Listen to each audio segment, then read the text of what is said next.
Assalamualaikum warahmatullahi wabarakatuh. Berjumpa lagi di Endong Loreng. Untuk kesempatan hari ini saya akan membahas mengenai penyebab dan pencegahan cara mengatasi berak kapur pada puyuh petelur. Oke, sebelumnya yang belum BPJS silahkan BPJS dulu, bayarnya pakai jempol dan subscribe.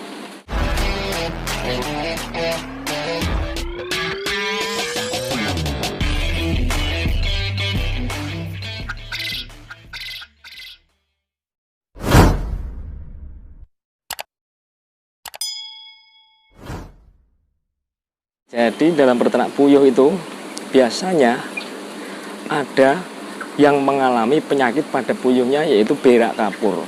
Berak kapur itu ditandai dengan cara, tanda yang terlihat pada fisiknya itu adalah bulunya yang kusam dan badannya itu kurus. Wulune do jegrik jebrak ngono, seperti puyuh yang sedang kedinginan. Wis pokoknya kayak wong nek lagi demam ngono kae lho, ngri-ngriken ngono kae. Terus ciri selanjutnya adalah dapat diketahui dengan dari kotorannya, ya. Kotorannya itu berwarna putih dan encer.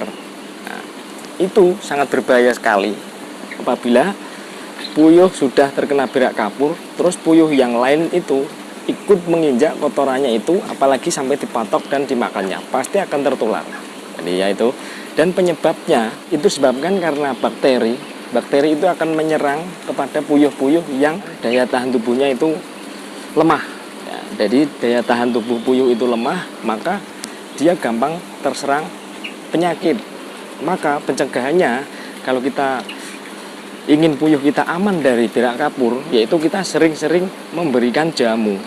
Jamu yaitu ada di video saya, bisa berupa ada kunyit, serai, mengkudu, jahe, temulawak. Nah, itu sering-sering diberikan karena tujuan pemberian jamu ini adalah untuk meningkatkan ketahanan tubuh. Jadi antibodinya itu biar kebal, biar kuat. Jadi misalkan ada serangan penyakit datang, ada bakteri datang, itu tubuh puyuh itu mampu melawan infeksi bakteri yang masuk itu tadi, karena daya tahan tubuhnya kuat. Beda lagi dengan puyuh yang daya tahan tubuhnya lemah. Pernah diberikan jamu, tidak diberikan antibiotik, apalagi tidak pernah divaksin, itu ya itu sangat rawan sekali kalau terkena berak kapur. Dan berak kapur itu juga merupakan penyakit yang sangat berbahaya pada puyuh, karena ada kejadian satu kandang puyuh itu terkena berak kapur semua dan tidak bisa diatasi. Kemudian cara mengatasinya yaitu dengan cara afkir massal, penyembelian massal, afkir dini, burung wayahe dibeleh, dan afkirnya itu dibelinya juga asal-asalan. Karena apa? Puyuh yang kondisi kena berak kapur itu pasti tubuhnya kurus. Nah, tubuh kurus disembelih pasti nanti harganya asal-asalan. Para pengepul puyuh afkir itu pasti membelinya dengan cara harga yang asal-asalan. Nah, kalau puyuh kita mengalami berak kapur tersebut, ya, kita pisahkan dengan puyuh yang masih sehat. Jangan kita campur, karena itu penularannya sangat cepat sekali. Dari udara pun puyuh yang sehat bisa ikut tertular apabila daya tahan tubuhnya lemah, ya. Apalagi kotorannya itu diinjak, apalagi dipatok sama puyuh yang sehat, itu pasti tertular. Nanti satu kandang itu bisa kena semua.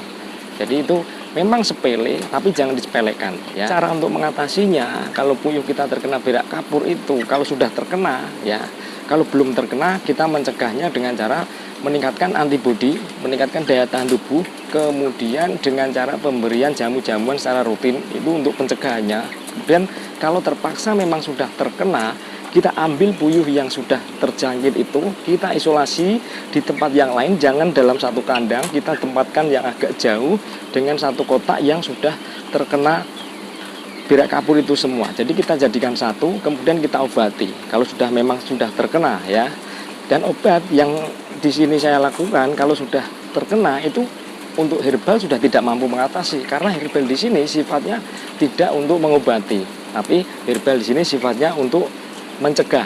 Kalau memang sudah diberi herbal, ada beberapa puyuh yang kena berak kapur, kita jangan beri herbal lagi, dia tidak akan sembuh. Herbal sudah tidak akan mengatasi, yaitu dengan cara pemberian obat neomeditril. Neomeditril, gambarnya seperti ini, ya. Neomeditril itu bisa dibeli di toko-toko peternakan, harganya sekitar 100-an lah, ya, 100.000, 120 seperti itu. Itu kemungkinan besar bisa sembuh dan dosisnya itu ada di label obatnya itu ya, Liomeditril namanya. Kalau memang sudah terpaksa terkena, kita harus obati. Kemudian untuk yang puyuh-puyuh yang lain kita bisa obati juga, semuanya kita obati massal. Yang terkena itu tadi kita obati secara rutin selama berturut-turut 5 hari dalam 1 minggu, kemungkinan besar akan sembuh yang sudah diobati dengan rutin 5 hari berturut-turut. Tapi untuk yang sehat juga kita jangan terlena, kita juga ikut diobati pemberiannya, yaitu 1 minggu 2 kali saja untuk pencegahan ya. Jadi kalau memang sudah terkena, kita untuk herbalnya sudah tidak bisa mengatasi lagi. Memang di sini sifatnya herbal itu adalah untuk menguatkan daya tahan tubuh. Sifatnya lebih untuk menguatkan daya tahan tubuh. Herbal itu untuk mengobati itu sangat sulit sekali kalau sudah terkena. Sifatnya herbal di sini hanya untuk pencegahan ya.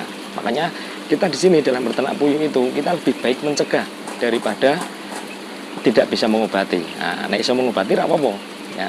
Tapi nek wis ora iso diobati, bagaimana lagi? Kita harus obati dengan kimia yaitu tadi untuk yang berak kapur biasanya yang saya pakai itu adalah Liomeditril. Itu harganya sekitar 100-an. Kalau di tempat saya harganya 120.000. Nah, ya, itu sangat efektif sekali untuk mengobati berak kapur.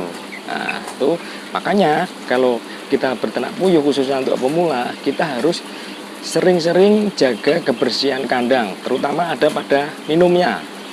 Terutama ada pada tempat minumnya. Tempat minum harus kita sering-sering bersihkan, karena di dalam tempat minum itu banyak sekali mengandung bakteri-bakteri yang nantinya akan menimbulkan bibit penyakit yang masuk ke dalam tubuh puyuh kita. Kemudian lalat itu juga harus kita musnahkan. Jangan sampai ada lalat di kandang puyuh kita. Ya, kita harus hindari lalat karena lalat itu adalah sumber pembawa bibit penyakit dari luar masuk ke dalam. Oke, jadi itu alangkah baiknya kalau kita berternak puyuh itu dengan cara yang bersih. Nek puyuh resik, kandangnya resik, puyuh seneng, puyuh sehat, ndoknya ya akeh dhewe. Oke ya. Kemudian cara mengobatinya sudah itu tadi. Setelah itu kemudian kalau sudah terkena berak kapur itu, nanti biasanya juga produksi telurnya akan menurun drastis. Kemudian juga bisa menyebabkan kematian kalau tidak kita segera tangani dengan baik dan benar. Oke, jadi seperti itu ya teman-teman ya.